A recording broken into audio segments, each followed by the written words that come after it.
Hey everybody, I'm just going to give this a minute to get started and see if I can see if anybody's joining us. My name is Johnny. I'm a believer. I struggle with alcoholism and codependency, and don't see anybody on here yet except for me. I'm here. There's a couple more people joining now, so that's good. When you get here, make sure that you leave a question. Say hello first if you want to, but then ask some questions there and comments. Hi, Scott. And okay, so a few of you are here now, so if you just want to leave some questions there in the comments, I'll answer as many of those as I can, and then also we will get I know there's a few other people who will be able to answer some of those questions as well. So tonight I am in the San Francisco area, the Bay Area, for our next Celebrate Recovery one-day training conference, which is tomorrow morning. Starts tomorrow morning. Got a bunch of people coming to this one, so we're really excited about that. If you're in the area, though, come on by. I don't know the name of the church. Because of course I don't. But so if you just want to, like I said, leave some questions down there. Sorry, I'm reading people's saying hello and who's watching and stuff like that as it goes by. I'm going to do my best to pay attention and not get distracted by shiny things. I'm in my hotel room here. That's not a painting that I own. It's hotel art. So do want to let you know about some upcoming one-day training conferences. We've got a few coming up in the next few months. One that I really am excited about is going to be in March, and it's going to be in Washington, D.C. We've got a couple leading up to that as well. We've got Seattle, Washington, Washington, D.C. We've got Lansing, Michigan. Help me, I know that I'm forgetting some of them as well, but yeah, there's a bunch coming up. If you want to go to CelebrateRecovery.com to find out more information about those meetings, that would be fantastic. Somebody just asked, Melissa says, I'm going to my first Celebrate Recovery meeting this Tuesday coming up. Is there anything I should bring? No, there's nothing you need to bring. First of all, congratulations for going to your first CR meeting. That's exciting, and I know that I and other people will definitely be praying for you as you prepare for that for that meeting. I'm excited for you to kind of to come to your first Celebrate Recovery meeting and see what it's all about. And so I would just encourage you to go and just be ready for what God's going to do in your life through the program. And so really excited that you're going to go. Now, if you're going to go to a step study eventually, which is where we go through some workbooks, you'll want a set of the workbooks, but you don't need that for your first meeting when you just first start attending Celebrate Recovery. So really glad that you're going to go there. Somebody want to know if we had something in Bloomington, Illinois. If you're talking about a one-day conference, I don't believe that we have anything coming up there, but we do have Celebrate Recoveries. If you want to go to CelebrateRecovery.com and you can click on Find a Group, and you'll be able to see a list of all the different Celebrate Recoveries that we know about. And I would encourage you to go there so that you could find a CR in your area. Let's see if there have been any other questions come in. It's so hard to kind of catch the questions as they come in, so I'm going to keep doing this, but now I have to look down, which is not fun, so let me just put it over here. All right, so no other questions so far, guys. I need your questions, or I can't do this for very long. So let's see, what can I talk about? Somebody did ask about what my favorite part about the summits is. Man, there's so many different things that I love about the summits, but my favorite thing is that it's 3 days of kind of encouragement, and I think the summit name is perfect for it because it really is a mountaintop experience for me. And if you've never been to a summit, it's a 3-day training conference that we have July and August, and you can go to CelebrateRecovery.com to find out the dates and locations for all those. But we would really love to have you come to those. Those are great events where we've got some workshops and different things like that for anybody who's looking to start or grow a Celebrate Recovery. Let's see. Are there any other resources to share with my new team on more of what their roles are to encourage them or to get them ideas? That's a great question. So team, training coach, encourager coach, assimilation coach, and ministry leader. is what we really suggest for a leadership team so that one person isn't doing it on their own. And a great resource for them would be the Advanced Leadership Training Guide. Now, that would be for your whole ministry. You don't need that just for your for each team member, but for your whole team, because there's lots of different things available in there specifically for the training coach, but there's other information for each one of those roles as well. And so I would say that, and then attending one of the conferences, whether it's a one-day training conference or the summit, would be a great thing for them to really find out what they are, what they can do in their roles, and kind of get on the same page of what it is we're trying to accomplish in Celebrate Recovery as well, and as they're a leader. Somebody asked if what I would say to somebody who says they have no struggles to overcome. That can be tough.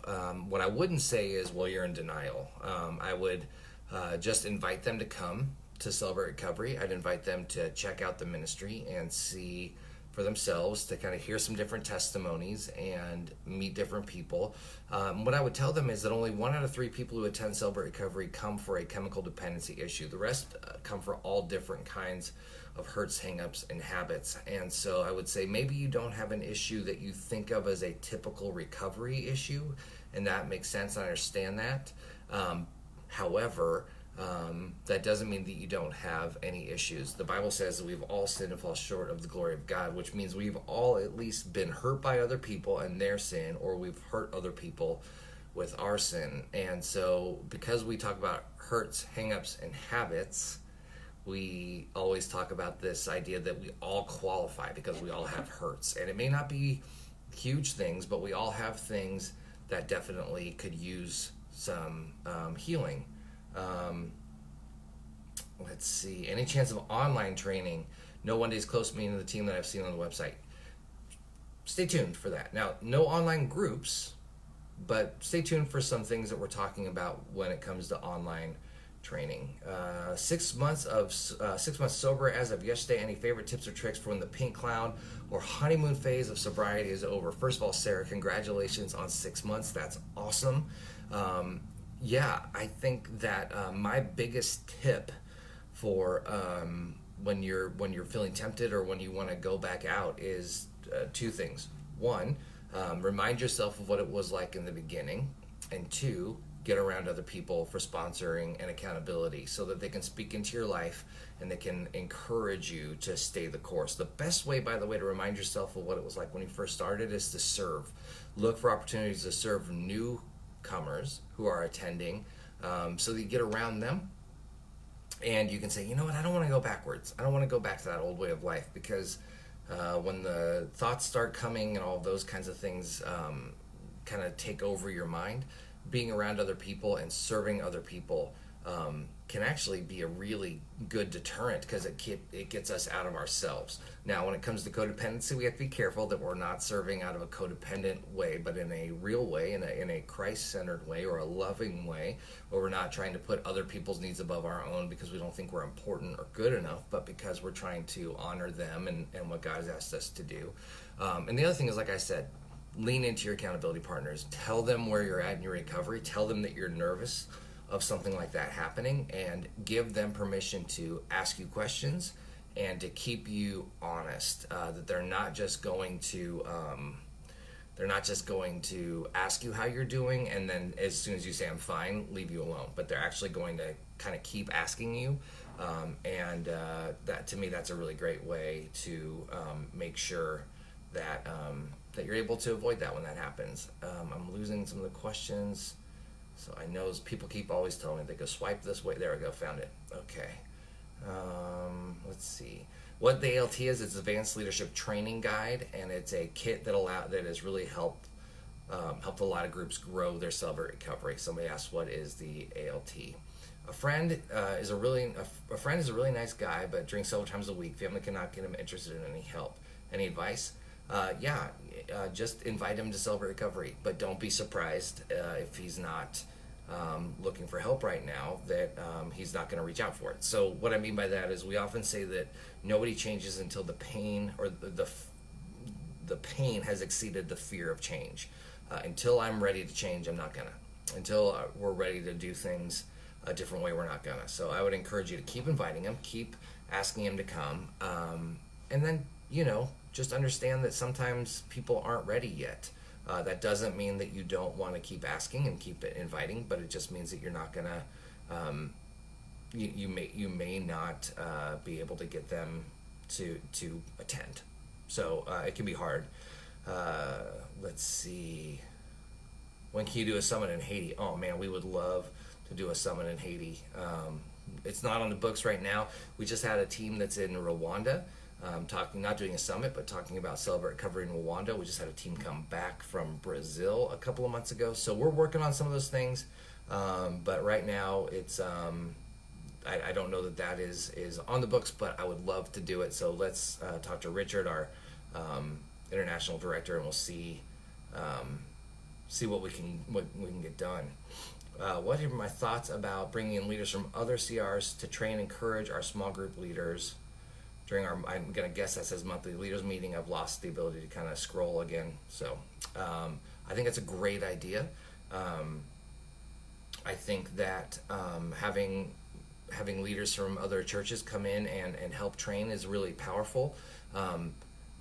But I would make sure that you vet them from the ministry leader, from the ministry that they're coming from, or talk to them and kind of figure that out as well. But I think it's a great idea. We're in this together. We're not in competition with each other. We're all on the same team. So having other churches come in is a great idea. Leadership meetings. If someone cannot consistently attend, should we not let them serve as a leader? This is where online training could possibly help. Keith, that's a great question.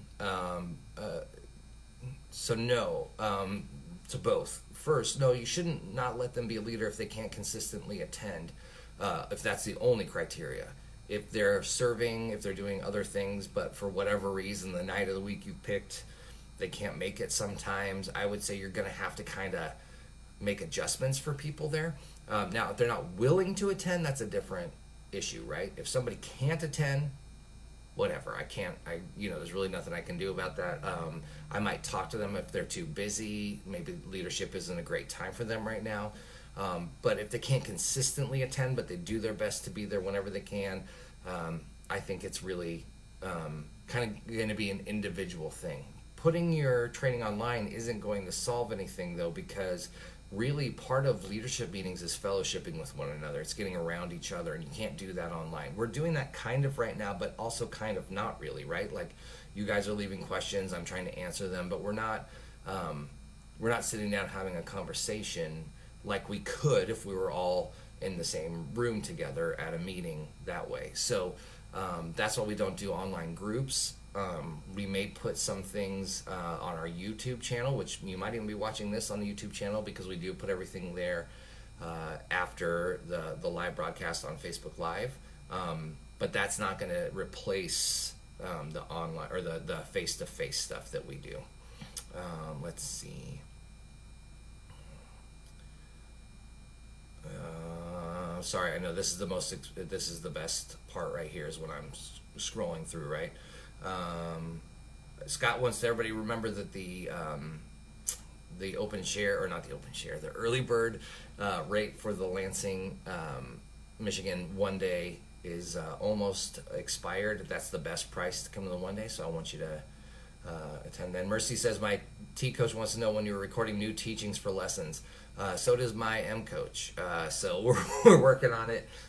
It's on the list of things to do. For those of you who don't know, a couple years ago I recorded all of the CR lessons on DVD, but they've been around for a while now, so I'm working on trying to find some time where I can get back in the studio and do a new one, because at the time I didn't look like this, and so people watch it and they think I look strange, at least one way. So I do look strange, so that's fine. But thanks, Mercy, and I'm sure Megan will be paying you soon for asking that question, because she asks me that all the time.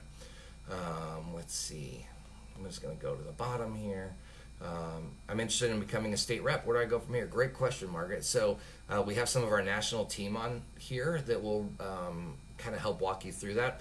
Our state reps are people who are volunteers, and they serve other churches in their community to help start and grow Celebrate Recoveries. And so and you can find them on our website at celebraterecovery.com. You can click on Find My State Rep. And so we will, Scott or somebody who I've seen in the comments, if you want to reach out and just kind of let her know the way that we go through that, that would be fantastic. Let's see. What if you have a sponsor, but you reach out to them and they never get back to you? What should you do? Jennifer, I'm going to say something that you might not like. You should fire your sponsor. And I know that that's hardcore coming from me. I don't know any of the things around it, and maybe who knows. But I would say if I had a sponsor who didn't get back to me when I needed them, I would find a new sponsor. I think it's really important that we remember that sponsors and accountability partners are not lifelong relationships. They can be temporary, and either person can decide that it's time to move on to a different relationship there. If I can't get a hold of my sponsor, I would have to find a different sponsor. I will say this though, make sure that you have accountability partners around you as well, because if you really love your sponsor, you just have a hard time getting a hold of them, but you have a good relationship with them. Have other people in your life, accountability partners that you can get a hold of, that will help you during those times as well. So lots of questions about what do I do if my sponsor doesn't call me? What do I do if my sponsees don't call me? Same thing. Fire them. Tell them it's not going to work for you. I've had to do that multiple times. I will tell a new sponsor or sponsee, you call me every day until I tell you you can stop. As soon as they don't call me, I say, you didn't call me. Call me tomorrow. If they don't call me that day, I say, you are no longer my sponsee. You don't want to work with me. That's fine. Find somebody you want to work with. I don't shame them. I don't make fun of them. I don't tell them they're a bad person. I just say, we're just not compatible. As your sponsor, if you're not going to do the things I'm asking you to do, which, by the way, we got to be careful that we're not asking our sponsees to do things that are immoral or unbiblical or something like that. But if I'm saying, hey, call me every day, and they're not, we're not going to be, working in that way. Let's see. Is there an outline of the DNA and the leader's guide? Where did you find it? There is, Clay. I would go to celebraterecovery.com, click on the About Us section or the About section, and you can see the DNA of an authentic Celebrate Recovery. For those of you who don't know what that is, it's a simple statement. It's 6 different things that if you're going to call yourself a Celebrate Recovery ministry, you're saying yes to. If you don't like any of them, you don't have to do them. You just can't call your ministry Celebrate Recovery. You can call it Recovery at My Church or whatever it is. But if you're going to say your Celebrate Recovery, get listed on the website, have the name recognition, for lack of a better word, and have the help of the state reps, you're just saying yes to those things. Lori, I'm excited about the one-day training tomorrow as well. Let's see. One thing I don't hear much is time for food, fun, and fellowship. The people that prepare the food are awesome. Yes. So we have food, and I know that food can be an issue for people, so this is where we have to be careful. A lot of people are attending Celebrate Recovery for food issues, whether it's eating too much or not enough, or just some disordered eating, and so we want to be careful with food. However, we also want to have opportunities to eat together, and so we have a meal beforehand and a coffee house afterwards, and then we also have food at our monthly leaders meetings. We don't have food in our groups, Step Study or Open Share, because they can be, like I said, they could be a trigger. And we want to try to make sure that whenever we have food, we're providing a variety of things. So we're not just doing desserts, but we've got healthy options as well. If we're doing food, dinner, we're trying to have healthy food as well. So you may not be able to meet everybody's individual needs. I often joke that in Southern California, we're going to have, gluten-free, vegan, breatharians, and we may not be able to meet all of their dietary needs, but we do our best to not have things that are going to really trigger people in that way.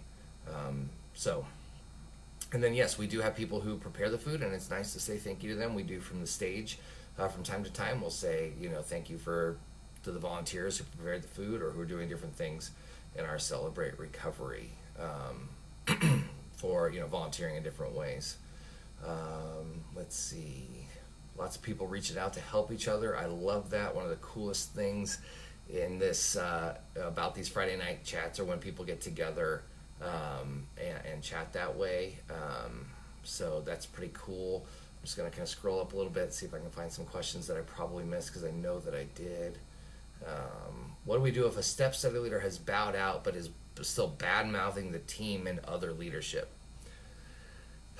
I mean, what can you do, really, right? I mean, if somebody is a step study leader and they aren't, they're bad-mouthing the team, or they're saying bad things about Celebrate Recovery, I mean, what can you do? Nothing, really, right? You can, what I would say is I'm not going to participate. So if somebody came to me and said, this former state or step study leader is saying all these bad things about you or the ministry, I'm going to say, oh man, that makes me so sad.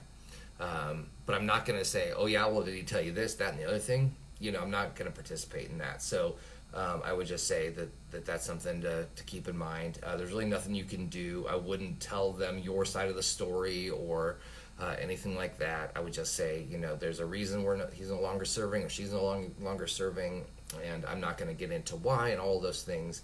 But I hope that they're doing well, and we'll be here if they ever want to come back, And then when they do come back, then you're going to have some conversations. Then you have to talk about like, hey, when you left, you said these things or whatever that is, and kind of have some hard conversations about the way they chose to leave. And I always say it's more important to leave well than to start well. It's more important to end well than to start well. People can start really well and then they peter out. I would say, man, we really want to make sure that people are ending well. And so if somebody's going to leave for any reason, I always like to kind of say, hey, make sure you end well. And so that's just something to keep in mind if you're thinking about leaving your CR, or for a good reason or a negative reason. I think sometimes we get hurt in situations, and so we'll talk about things that maybe we shouldn't talk about, and burning those bridges can end up on our fourth step and an amends we have to make later on. So something to keep in mind. Facilitating a 12-step class, and I have a participant who attended before the group closed, but then life happened and she missed about 2 or 3 weeks. Is it appropriate to allow her to return now that the group is closed? If it's 2 or 3 weeks, yes, I think so. Now, there's going to be people who disagree with me, and that's fine. If it was a step study I was running and somebody missed 2 or 3 weeks because of life happening, I'd say, hey, man, we're glad you're back. Come on in to the group. And especially if it sounds like it closed during that 2 or 3 week period. If that's the case, then yes, totally, I would tell her to come back. I'm going to let people come back more than some people might. In fact, we just had this conversation with some of the national team over lunch today over some of the things that some groups say they don't let people attend if they're doing A, B, and C. I think I tend to be a little bit maybe too lenient, but definitely more lenient than others, not on the national team, but of people that I've heard. And so, yes, I think it's totally appropriate to allow her to come back.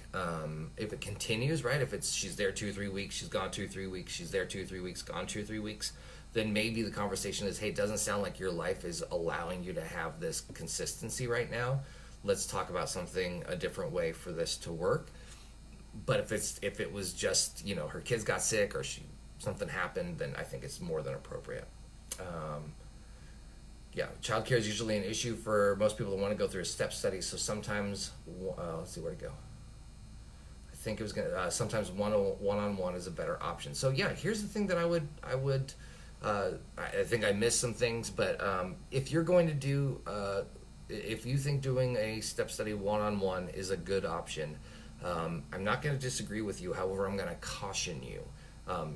You could end up doing a lot of one-on-one step studies. You could end up being the person who's meeting 3 different people 3 different times a week, trying to help them get through step studies. That can be really difficult. So what I would suggest is going to your church, going to your CR ministry leader or the pastor of the church and asking if there's a way to have some childcare available. I know it's not always possible, but at least start that conversation. We have found that can be really helpful. Sometimes it's not possible, I get it. But I think sometimes if we're doing just one-on-one, it can actually get kind of difficult in the long run. It's not impossible. It's not a DNA issue. I think it's hard. We just launched our first one last Saturday, had 30 people show up. Praise Jesus. Yes, indeed. That's awesome. Congratulations, Tina. That's very cool. Let's see. Okay. Are there any? Okay, sorry. I'm trying to read these questions. I'm trying to see if there's. Amy wants to know if there's any CR groups in Houston, Texas. A ton of them. So go to celebraterecovery.com, click on Find a Group. Will you ever make testimonies to go with? Teresa, the rest of your comment didn't get on there, question didn't get on there. So we do have tons of testimony to go DVDs. I'm not sure who you were looking for, but that's a good question. Scott, I just answered that question. We're working on new videos. I know and love Scott, so I can tease him a little bit. But yeah, we're working on new videos. Let's see. Man, when you make new lessons on DVD, you provide new lessons in PDF. I don't know. Something to think about for sure. Thanks for the idea. Well, it's hard to get a response about starting CR. I've emailed as well as multiple comments here. Doug, I don't know who you've emailed, and so I apologize that you've had a hard time. And if you're making comments here like tonight and I'm scrolling through them and haven't seen them, I apologize. What I would encourage you to go to our website and find your state rep. Click on, find your state rep, email them, and then also there in the Leader's Guide, which is a book that is available for Celebrate Recovery. The first 40 or so pages has a ton of information on how to start a Celebrate Recovery.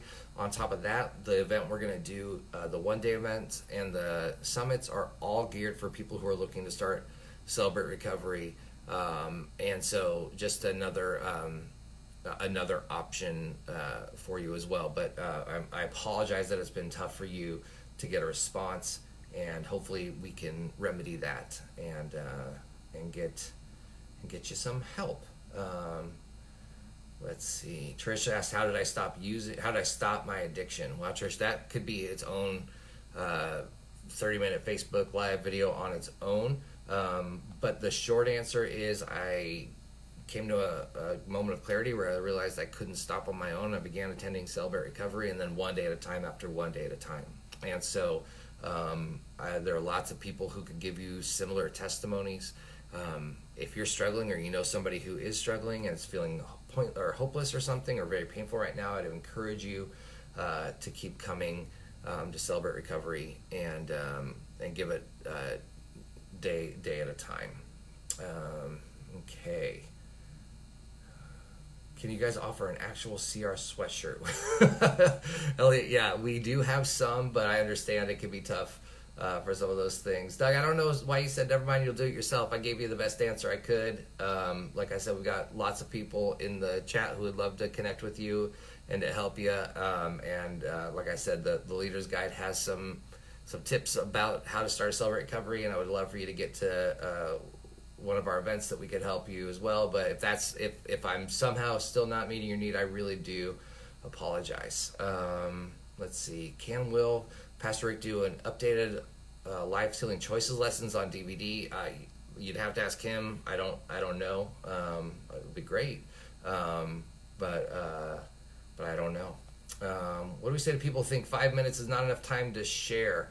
I would say that they need to try it a few times, meaning they need to come to Celebrate Recovery for a while, try sharing in 3 to 5 minutes, and then decide what their needs are. Also, I would say that Celebrate Recovery groups aren't meant to just to be the one-stop all you need for help groups. You may need somebody who a counselor, or you may need help for somebody that's going to be that hour-long conversation, somebody who is going to give you some guidance in that way. Just because it's not going to work in our Celebrate Recovery groups doesn't mean that that's the only way people can get help. And so maybe they're going to come to Celebrate Recovery group for one thing for a while, and then they're going to go to a counselor to continue getting help. There's lots of different things to do that. Our groups are designed to be a group where you share for 3 to 5 minutes and you listen for the rest of the time. It isn't designed to be a place where one person takes over the entire meeting. And so if somebody thinks, man, I need more than 3 to 5 minutes to share, that's fine.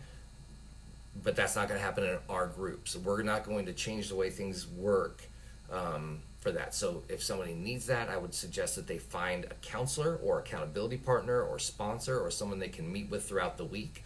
But in that group, that time is going to be used in that way. So that's what I would say to that. Well, everybody, our time has come to an end. That's a quick 30 minutes. I apologize for those questions I didn't get to. It was hard to try to kind of keep all of them going while I also talk and read and try to kind of try to balance it. Greg, we're not gonna have a shirt with my beard on it. That's so weird. He's giving me a hard time about the last 3 or 4 times about this, but I love it. Another guy I know very well that I can tease. If you're watching this, you're like, man, he's so mean to people. All friends. And so anyway, I thank you for joining us this week.